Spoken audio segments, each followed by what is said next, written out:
I am concerned how swiftly the Liberal Party has moved to the right.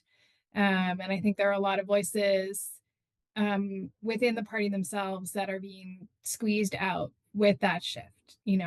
Even just the move to not have Karina Gould included in cabinet.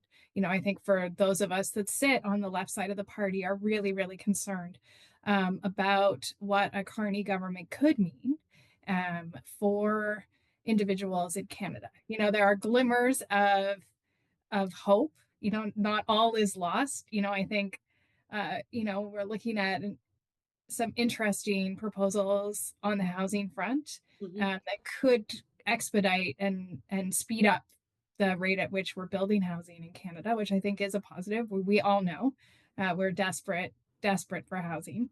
You've seen the expansion of dental care immediately as well. So another good thing.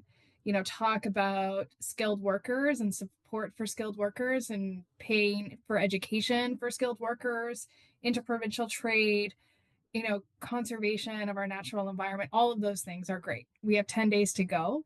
We'll see what other announcements come as we get closer to the day. But I do think that the economy is taking up so much airtime that people aren't thinking beyond what's happening right now. And there's a lot of anxiety, and Trump's a real factor in this election, and Trump's a real factor in the Liberal Party's move to the right as well, right? To try to build that tent. In a lot of ways, the left side of the party, we're a pretty loyal bunch.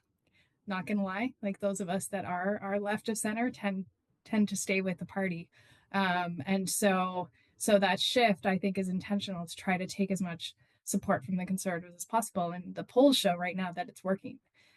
What that means, especially for in a majority government territory, what that means for the next 4 years, I'm not sure.